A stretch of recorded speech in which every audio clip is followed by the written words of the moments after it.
Assalamualaikum warahmatullahi wabarakatuh. Bismillahirrahmanirrahim. Insya Allah kami di sini akan menyampaikan materi mengenai kelistrikan. Sebelumnya perkenalkan terlebih dahulu kami dari kelompok 4 yang beranggotakan Adit Yuliani, Ani Fitriani, Dina Nisa, dan Egi Gita Utami. Untuk yang pertama yaitu pengertian listrik. Berdasarkan pendapat dari menurut Gatut Susanto dan Sasi Agustoni, pengertian dari listrik adalah sumber energi yang disalurkan lewat kabel ataupun penghantar yang lain. Listrik merupakan suatu muatan yang terdiri dari muatan positif dan muatan negatif, di mana sebuah benda akan dikatakan memiliki energi listrik apabila suatu benda itu mempunyai perbedaan jumlah muatan. Sedangkan muatan yang dapat berpindah adalah muatan negatif dari sebuah benda. Berpindahnya muatan negatif ini disebabkan oleh bermacam gaya atau energi, misal energi gerak, energi panas, dan sebagainya. Perpindahan muatan negatif inilah yang disebut dengan energi listrik, karena suatu benda akan senantiasa mempertahankan keadaan netral atau seimbang antara muatan positif dan muatan negatif, sehingga apabila jumlah muatan positif lebih besar dari muatan negatif, maka benda tersebut mencari muatan negatif untuk mencapai keadaan seimbang. Jika listrik mengalir melalui bahan khusus, misalnya dari wolfram atau tungsten, cahaya pijar akan dipancarkan oleh logam itu. Bahan-bahan seperti itu dipakai dalam bola lampu. Setiap kali listrik mengalir melalui bahan yang mempunyai hambatan, maka akan dilepaskan panas. Semakin besar arus listrik, maka panas yang timbul akan berlipat. Nah, sifat ini dipakai pada elemen setrika dan kompor listrik. Karena itu, jika kita memegang sumber listrik dan kaki kita menginjak bumi atau tangan kita menyentuh dinding, membuat listrik mengalir dari tangan ke kaki sehingga kita akan mengalami kejutan listrik atau terkena strum. Listrik dibagi dua macam, yaitu ada listrik statis dan listrik dinamis. Yang pertama ada listrik statis. Listrik statis adalah listrik yang diam untuk sementara pada suatu benda. Fenomena listrik statis sering kita saksikan dalam kehidupan sehari-hari. Contohnya ialah lakukan dengan menggunakan penggaris, gosokkan ke rambut Anda, kemudian tempelkanlah pada penggaris. Rambut akan menempel pada penggaris. Ketika kita menggosokkan penggaris ke rambut, sejumlah elektron dari rambut berpindah ke penggaris. Akibatnya, jumlah elektron pada penggaris bertambah. Penggaris menjadi bermuatan negatif. Perbedaan jumlah muatan pada penggaris menimbulkan gejala kelistrikan. Gejala kelistrikan tersebut dinamakan listrik statis. Yang pertama, terdapat muatan listrik. Coba kita perhatikan gambar muatan listrik tersebut. Yang A, benda bermuatan positif. Yang B, benda bermuatan negatif. Dan yang C adalah benda netral. Muatan listrik ada dua, yaitu muatan listrik positif dan muatan listrik negatif. Jika dua benda yang bergesekan, maka elektron akan ditarik ke suatu benda dan berpindah ke benda lain. Sebagaimana contoh yang telah dijelaskan, yaitu menggosokkan penggaris plastik ke rambut. Sifat muatan listrik yaitu yang pertama, dua muatan sejenis apabila didekatkan maka akan tolak-menolak. Dan dua muatan tidak sejenis apabila didekatkan maka akan tarik-menarik. Kemudian, yang kedua terdapat hukum Coulomb. Hukum Coulomb ditemukan oleh Charles Augustin Coulomb. Hasil penelitiannya berbunyi, besarnya gaya tarik-menarik muatan listrik sejenis atau tolak-menolak muatan listrik tidak sejenis antara dua benda bermuatan listrik sebanding dengan besar muatan masing-masing dan berbanding terbalik dengan kuadrat jarak antara kedua benda. Secara sistematis ditulis F sama dengan K Q1 dikali Q2 per R kuadrat. Dengan keterangan F adalah gaya tarik atau tolak dua buah muatan, K adalah konstanta yang sudah ditetapkan yaitu 9 dikali 10 pangkat 9 dan Q1 atau Q2 yaitu muatan listrik. Yang ketiga, terdapat medan listrik. Medan listrik dicetuskan pertama kali oleh Michael Faraday. Menurut Faraday, suatu medan listrik keluar dari setiap muatan ketika muatan kedua ditempatkan di sekitar muatan pertama. Maka muatan kedua akan mengalami gaya yang disebabkan oleh adanya medan listrik di area tersebut.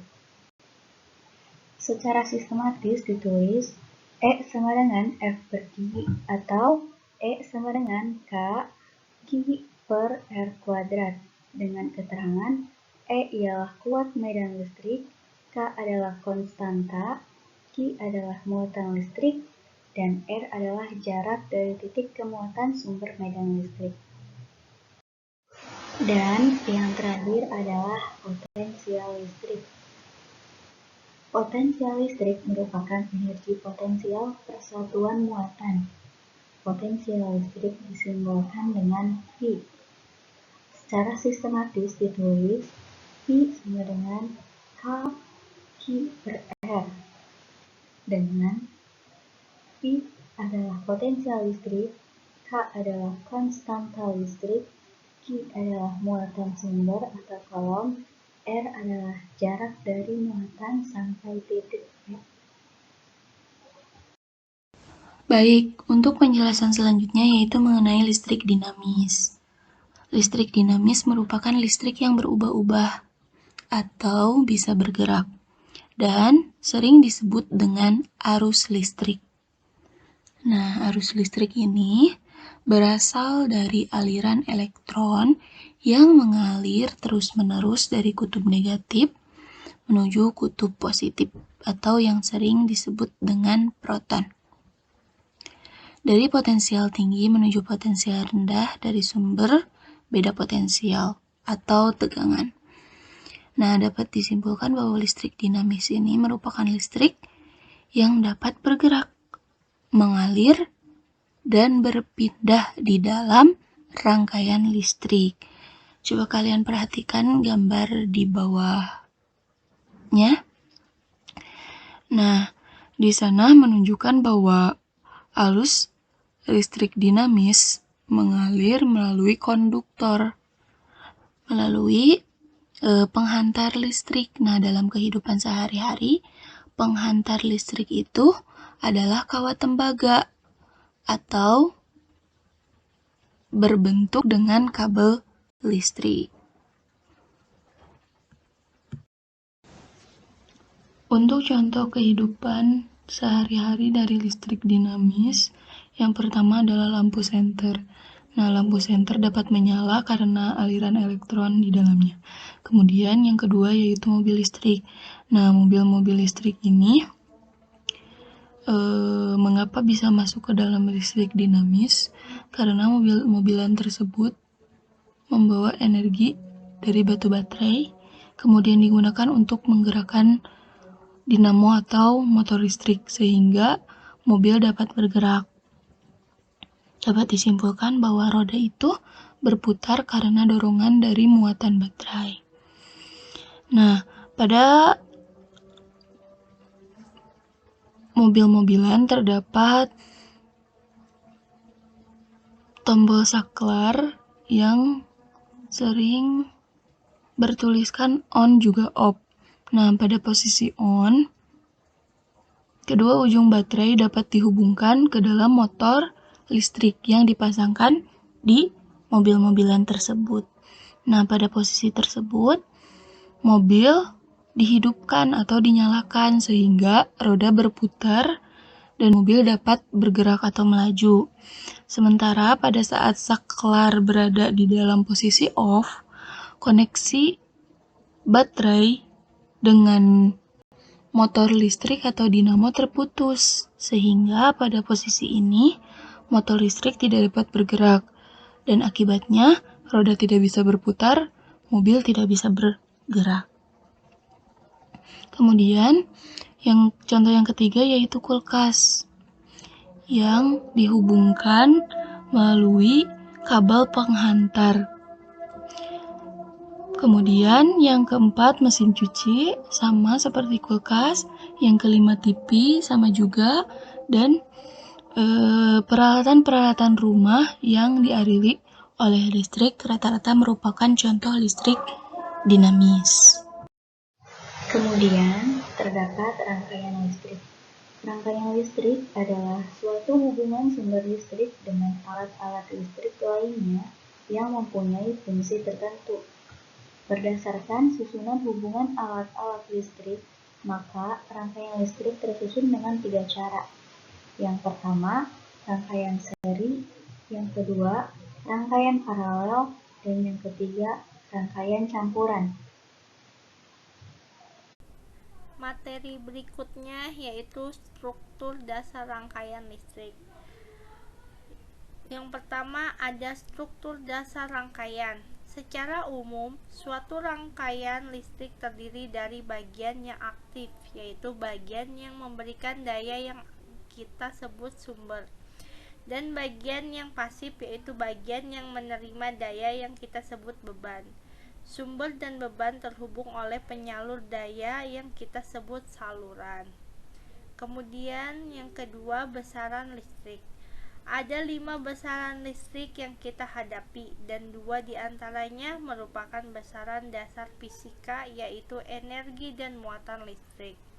Namun dalam analisis rangkaian listrik, besaran listrik yang sering kita olah adalah tegangan, arus, dan daya listrik.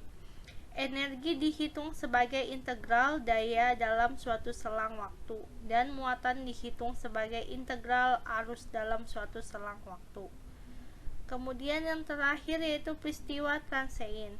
Kondisi operasi rangkaian listrik tidak selalu mantap.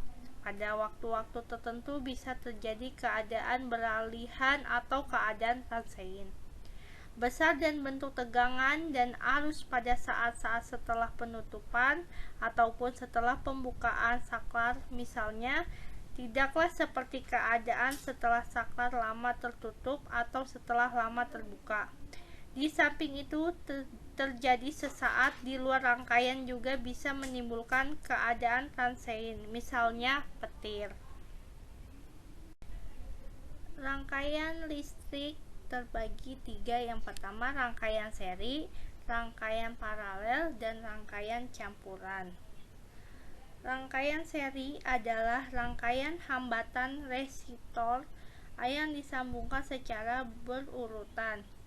Kemudian yang kedua, rangkaian listrik paralel adalah rangkaian listrik yang tersusun secara berurutan. Kemudian yang ketiga, rangkaian campuran. Rangkaian campuran adalah rangkaian penggabungan atau kombinasi antara rangkaian seri dan rangkaian paralel.